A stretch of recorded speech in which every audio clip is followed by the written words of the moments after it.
Hello everyone बच्चों, स्वागत है आपका काउंसलिंग अड्डा 247 में। यहां मिलती है आपको सारी लेटेस्ट अपडेट। अब आयुष काउंसलिंग स्टार्ट हो चुकी है, उस तरफ एमबीबीएस की एमसीसी काउंसलिंग चल रही है और दूसरी तरफ आयुष की ऑल इंडिया की काउंसलिंग चल रही है। मैं आयुष की ऑल इंडिया काउंसलिंग की कुछ मेन बातें कि रिजल्ट, फाइनल रिजल्ट डिक्लेयर हो चुका है। पहले प्रोविजनल रिजल्ट आया था, फिर फाइनल रिजल्ट आया है। फाइनल रिजल्ट डिक्लेयर हो चुका। आप इसी वेबसाइट पे जाएंगे aa.ccc.government.in, इस पे आपको सारी इंफॉर्मेशन मिल जाएगी। साहब आप इसमें यूजी काउंसलिंग में चले जाइए, यहां से सारी इंफॉर्मेशन मिल जाएगी। यहीं से आप रिजल्ट डाउनलोड कर सकते हैं, देख सकते हैं। मैंने उस पर पूरी वीडियो बना दी है, कट ऑफ क्या रहेगी उस पर मैंने वीडियो बना चुका हूं। अब मैं ये बातें बताऊंगा कि भैया सेकंड राउंड शुरू होने वाला है, तो जिनको फर्स्ट राउंड का अलॉटमेंट हो गया है उन्हें किन चीजों का ध्यान रखना है, और जिनको सेकंड राउंड में काउंसलिंग करानी है उनको किन खास बात का ध्यान रखना होगा। पहले समझो, अगर आपको फर्स्ट राउंड में कॉलेज अलॉट हो चुका है साहब, जो कि 4 सितंबर को होना था साहब, ये देखिए सीट अलॉटमेंट की प्रोसेसिंग 4 सितंबर को हुई थी और 5 सितंबर को रिजल्ट क्या हो चुका था, पब्लिश हो चुका है। ठीक, अब अलॉटेड इंस्टीट्यूट में रिपोर्टिंग का भी 6 से लेकर 11 सितंबर के बीच में। बच्चों आप कैसे भी जाइए, अगर हो सकता है कॉलेज आपको बहुत दूर मिला हो, आपने कोई रिजर्वेशन ना कराया हो, लेकिन आपको जाना तय समय के अंदर ही जरूरी है। कतई लेट मत करिएगा, तुरंत घर से निकल जाइए अगर आपको कॉलेज अलॉट हो चुका है, तो वहां पे जाके आप रिपोर्ट कर सकते हैं 6 सितंबर से लेकर 11 सितंबर के बीच में। उसके बाद आप ज्वाइंट कैंडिडेट का जो वेरिफिकेशन है वो 12 से 13 सितंबर तक होगा। आप जब रिपोर्ट करोगे आपका वेरिफिकेशन तभी हो जाएगा। उसके बाद जो ज्वाइंट कैंडिडेट है उनका वेरिफिकेशन वहीं पे कॉलेज पे होता है। साहब फिर सेकंड राउंड का रजिस्ट्रेशन शुरू होगा। सेकंड राउंड का रजिस्ट्रेशन 7 सितंबर से 18 सितंबर 17 से 18 सितंबर में होने लगेगा। रजिस्ट्रेशन 17 सितंबर से होने वाला है। अभी भी अगर हम देखें साहब, लगभग 10 दिन से भी ज्यादा पड़े हुए हैं। अब जिन लोगों को कॉलेज अलॉट हो चुका उन्हें किन किन चीजों का ध्यान रखना, पहले वो सुन लो। साहब ध्यान रखिएगा, यहां से इंफॉर्मेशन आप बुलेटिन डाउनलोड कर सकते हैं। बार बार मैं वेबसाइट इसलिए दिखाता हूं, चाहूं तो मैं खुद एक सुंदर सी पीपीटी बना लाऊं, उससे तुम ज्यादा खुश हो जाओगे, तुम्हें लगेगा वाह क्या इतना क्रिस्टल क्लियर इंफॉर्मेशन लिखी हुई है। लेकिन कई बार ऑथेंटिसिटी होने के लिए मैं बार बार वेबसाइट खोलता हूं, सारी इंफॉर्मेशन यहीं से बताता हूं। मैं भी चाहता हूं जब भी तुम कंफ्यूज हो, कहीं इंफॉर्मेशन ना मिल रही हो, बहुत परेशान हो, तो इसी वेबसाइट पे हो ना, यहां सब कुछ दे रखा है, बल्कि स्टूडेंट हेल्पलाइन नंबर भी दे रखा है। अब तुम यहां पे इसमें इंफॉर्मेशन बुलेटिन को खोलना, जो कि मैंने यहां पे पहले से खोल रखी सा, इसमें चले जाना 78 पेज की 29 पेज नंबर पे चले जाना सा। यहां पे दे रखा है कि अगर राउंड 1 में फ्री एग्जिट है, बिल्कुल है। अगर आपको काउंसलिंग नहीं करानी, इससे समझो बच्चे, इस डायग्राम से समझो साहब, ये डायग्राम से ज्यादा अच्छा समझ में आएगा। देखो, आपने SACCC में अगर राउंड 1 में पार्टिसिपेट किया है साहब, तो आपने रजिस्ट्रेशन किया होगा, पेमेंट की होगी, चॉइस फिलिंग की होगी साहब। ठीक, ये अगर आपने किया होगा तो अब फर्स्ट राउंड में सीट अलॉटमेंट हो सकता हुई हो सकता नहीं हो। अगर तुमको हुई है तो तुम्हारे पास क्या क्या ऑप्शन है। अगर तुमको हुई है, तुम जाके कॉलेज में रिपोर्ट ही ना करो तो तुम फ्री एग्जिट कर जाओगे। फ्री एग्जिट का मान लो कोई दिक्कत नहीं, आपने कॉलेज रिपोर्ट नहीं किया, आप सेकंड राउंड में पार्टिसिपेट कर सकते हो। बट अब वो कॉलेज जो आपको मिला था वो आपका नहीं रहेगा। हम मान के चल रहे हैं कि वो सीट आपने छोड़ दी सा, उस पर आप सेकंड राउंड में कोई हक नहीं जता सकते। ठीक, this is the free exit. दूसरा, आप गए, आपने अलॉटेड इंस्टीट्यूट में ज्वाइन कर लिया, वहां गए और वहां पे आपने ज्वाइन कर लिया। अब इसके ऊपर आपका हक हो गया। अब आपके पास दो ऑप्शन है।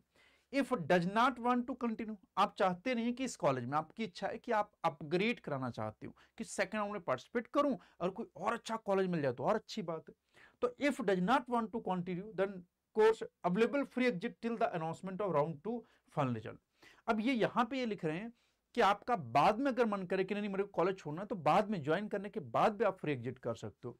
तो आपको दोनों तरह का फ्री एग्जिट का ऑप्शन है। ठीक, कॉलेज ज्वाइन करने से पहले फ्री एग्जिट कर दो, ज्वाइन करने के बाद फ्री एग्जिट कर दो। अब ज्वाइन करने के बाद और भी ऑप्शन है कि आप अपग्रेड करना चाहते हो, नहीं अगर नहीं कराना चाहते हो, पढ़ाई करो, जाओ चुपचाप मजे करो, कॉलेज मिल चुका है, कोई दिक्कत ही नहीं सा।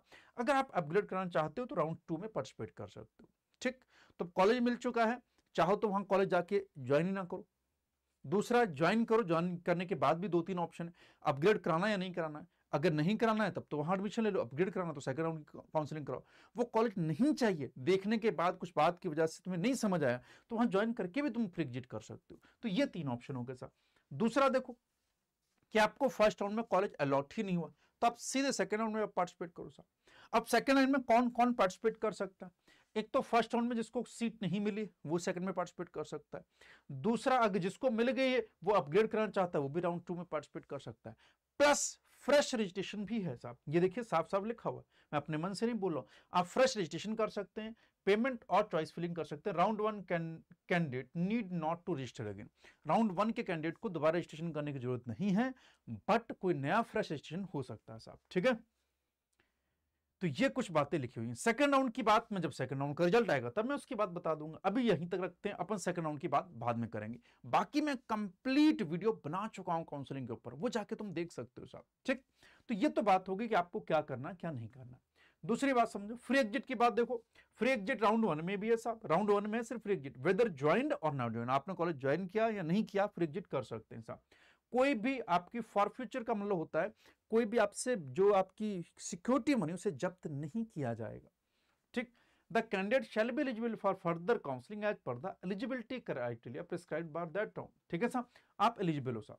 लेकिन राउंड 2 में कोई फ्री एग्जिट नहीं, अगर सीट अलॉट हो गई तो कोई फ्री एग्जिट नहीं, सीट अलॉट के बाद फ्री एग्जिट नहीं कर सकते। अगर आपने ज्वाइन नहीं किया तो आपकी सिक्योरिटी मनी जब्त कर ली जाएगी साहब, ठीक है नहीं चमका साहब। तो ये यहाँ पे कुछ बातें लिखी हुई, अब इनको तुम पढ़ सकते हो साहब, वही सारी पुरानी बातें जो मैं बार बार बोलता आया हूँ साहब, ठीक, कि कौन से लोग पार्टिसिपेट कर सकते हैं कौन से पार्टिसिपेट नहीं कर सकते हैं, ये सारी बातें थी राउंड 2 के लिए साहब। तो अब इन कुछ खास बातों का ध्यान रखना। अच्छा, मन में प्रश्न उठेगा साहब, सर कॉलेज जाएंगे तो किन किन कौन कौन से डॉक्यूमेंट लगेंगे, किन चीजों का हमें ज्यादा ध्यान रखना है साहब। तो आज मैं बता देता हूं कौन कौन से डॉक्यूमेंट का खास ध्यान रखना है साहब, ठीक। इधर देखो, ये देखो लिखा, what documents are required at the time of joining या reporting in allotted ASU and H colleges, ठीक है नहीं, यानी आयुष कॉलेजेस में ज्वाइनिंग के दौरान क्या क्या लगेगा। नंबर 1 पे क्या लगेगा बच्चे, ओरिजिनल डॉक्यूमेंट लगेंगे, साफ साफ लिखा है, along with the attested photocopies, preferably 2 sets of document required at the time of joining in allotted Ayush colleges are as below। तो आपको ओरिजिनल डॉक्यूमेंट लेके जाने, फोटोकॉपी नहीं, फोटोकॉपी इसके साथ चाहिए, अटेस्टेड या अटेस्टेड किसी और से नहीं करनी, आप खुद साइन करने हैं आपको। तो अटेस्टेड 2 सेट मिनिमम, मैं तो कहूंगा 8 सेट रखिए आप, हर ओरिजिनल डॉक्यूमेंट के 8 सेट कॉपी रखिए, ठीक। अब इसमें क्या क्या लेके जाना साहब, पहले तो प्रोविजनल अलॉटमेंट लेटर लेके जाना है, भाई आपको कॉलेज अलॉट हुआ है तो उसका अलॉटमेंट लेटर आया होगा वो लेके जाना ओरिजिनल। दूसरा एडमिट कार्ड लेके जाना नीट यूजी का। तीसरा साहब आपको री रिवाइज स्कोर कार्ड, जो एनटी ने रिवाइज किया था 26 जुलाई को, वो वाला लेके जाना। स्कोर कार्ड हो गया, एडमिट कार्ड हो गया, अलॉटमेंट लेटर हो गया साहब, ठीक। डेट ऑफ बर्थ सर्टिफिकेट, अगर 10th का सर्टिफिकेट है does not bear the same, अगर 10th के सर्टिफिकेट पे आपकी डेट ऑफ बर्थ लिखी हुई है तो वो वैलिड है as a date of birth, as a birth certificate. अगर 10th का सर्टिफिकेट नहीं है आपके ऊपर, मतलब 10th के सर्टिफिकेट पे अगर डेट नहीं लिखी है डेट ऑफ बर्थ आपकी, तब आपको अलग से बर्थ सर्टिफिकेट ले जाना पड़ेगा। इसके अलावा क्लास 10th का certificate of marksheet, class 12th का certificate of marksheet, 8 passport size की फोटो जो कि आपने नीट यूजी के एडमिट कार्ड पे लगाई है साहब। इसके अलावा आइडेंटिटी प्रूफ लेके जाना है, आप उसमें आधार कार्ड ले जा सकते हो, नहीं है तो पैन कार्ड ले जाओ, वो भी नहीं है तो ड्राइविंग लाइसेंस ले जाओ, वो भी नहीं है तो वोटर आईडी कार्ड ले जाओ, वो भी नहीं है तो पासपोर्ट ले जाओ, कोई ना कोई आपको आइडेंटिटी प्रूफ लेके जाना पड़ेगा। इसके अलावा मेडिकल फिटनेस सर्टिफिकेट जो कि registered issued by registered medical practitioner in the prescribed format as attached in annexure 6। इसी बुलेटिन के अंदर एक एनेक्जर 6 में पूरा मेडिकल फिटनेस का सर्टिफिकेट का एक सैंपल दे रखा है, उसके हिसाब से आपको मेडिकल सर्टिफिकेट बनवाना होगा साहब, ठीक। इसके अलावा ट्रांसफर सर्टिफिकेट चाहिए होगा जहां पे भी आपने लास्ट यूनिट में स्टडी की। The candidate should also bring the following certificate in the prescribed format attached in annexure if applicable. जिन लोगों के लिए और कोई कोटा या किसी और सर्टिफिकेट की रिक्वायरमेंट है तो उन्हें अलग सर्टिफिकेट भी लेके जाना पड़ेगा।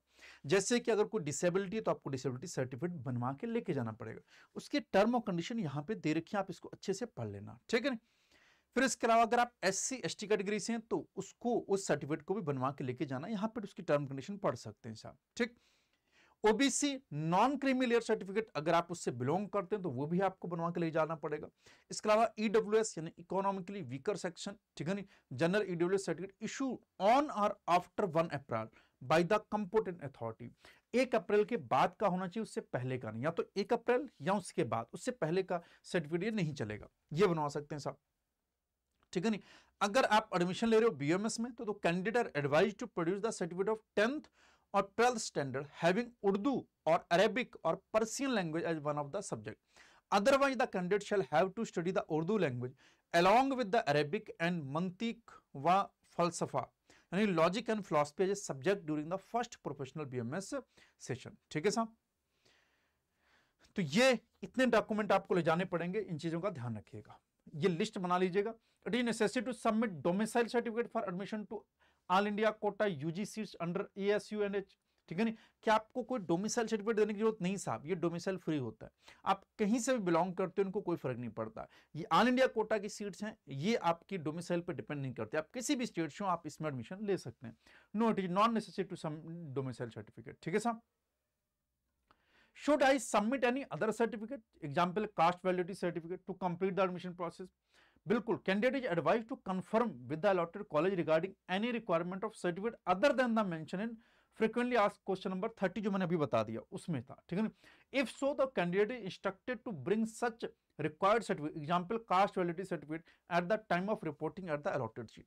कह रहे हैं कि कभी कभी कुछ कॉलेज कुछ अलग सर्टिफिकेट की भी डिमांड कर लेते हैं, तो आप अलॉटेड कॉलेज से बात करके अगर वो मांगते हैं तो उन्हें आप देना पड़ेगा साहब, हो सकता है वो आपको थोड़ा और समय दे दें, तब आपको वो सर्टिफिकेट लाके देना पड़ेगा। ठीक है, कह रहे हैं कि in which format should I submit the certificate, if I do not submit certificate in the prescribed format what will be happen to my allotted seat, what are the instruction regarding EWS, OBC, ST and PWD certificate and reservation. कह रहे हैं कि मान लो आपने जो prescribe certificate का format दिया है, मैं उस फॉर्मेट पे सर्टिफिकेट ना ला पाया, तब क्या मेरी अलॉटेड सीट पे क्या फर्क पड़ेगा? तो देखो यहाँ क्या लिखा है, candidate requested to submit the relevant certificate issued by the computed authority in the prescribed format of government of India as mention in annexure. ठीक है नहीं, if the candidate fails to produce the caste, EWS and PWBD certificate in the prescribed format at the allotted ASU and H college, then she will not be permitted to take admission। यानी कि जिस format में दिया गया है साहब certificate को, आपको उसी फॉर्मेट में सर्टिफिकेट लेके जाने पड़ेंगे। अगर आप उस फॉर्मेट को फॉलो नहीं करते हैं तो फिर ये उनकी अलॉट, जो कॉलेज आपको अलॉट हो उसकी चॉइस है, वो हो सकता है एडमिशन ले ले और हो सकता है रिजेक्ट कर दे। तो इन चीजों का ध्यान रखना बच्चे, इस तरह के बहुत सारे क्वेश्चन हैं, आप इसमें पढ़ सकते हैं। ये पूरा का पूरा ब्राउशर मैं फिर से शेयर कर दूंगा अपने टेलीग्राम चैनल में, नीचे लिंक डिस्क्रिप्शन में दिया होगा, वहां से टेलीग्राम चैनल को ज्वाइन कर लेना। बाकी और कोई भी आपकी क्वेरी होगी तो कमेंट करना मत भूलिएगा बच्चों।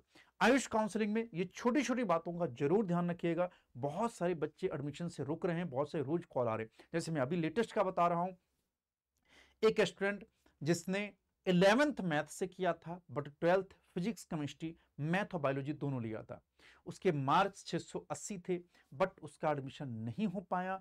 क्यों? क्योंकि उसके पास बायोलॉजी 11th में नहीं थी। लोग जनरली सोचते हैं 11th की मार्कशीट की क्या ही वैल्यू, क्या ही फर्क पड़ता है, लेकिन जब वो लेके गई तो उसका एडमिशन नहीं हो पाया। तो बच्चों छोटी छोटी बातें ध्यान रखनी होती है, ये तब पता चलती है जब आप काउंसलिंग करा के कॉलेज के गेट पे पहुंचते हैं और आप इनवैलिड करार कर दिए जाते हैं। मेरी बार बार वीडियो छोटी छोटी बातों का ध्यान दिलाने का यही कारण होता है, और मैं हमेशा, मेरी पूरी कोशिश रहती है चीजें रेलिवेंस रहें, क्योंकि रेलिवेंट होना बहुत जरूरी है। ये नहीं आप कहीं से भी कुछ भी उठा के बोल दें, वो सही नहीं होगा। और कोशिश करो बच्चे, बहुत सारे ब्रोकर, बहुत सारे लोगों से बचो, क्योंकि वो बहुत कम हैं जो जेन्युइन लोग हैं। वो आपका पैसा खा लेंगे, आपको भटका देंगे, आपको और परेशान करेंगे, मेंटली टॉर्चर हो गया। तो ऐसा ना करो। मैं आपको कंप्लीट इन्फॉर्मेशन दे रहा हूँ, कमेंट करो, मैं यहीं पे आपको इन्फॉर्मेशन बता दूंगा। बाकी कुछ भी दिक्कत होगी कमेंट करना। थैंक यू, जय हिंद।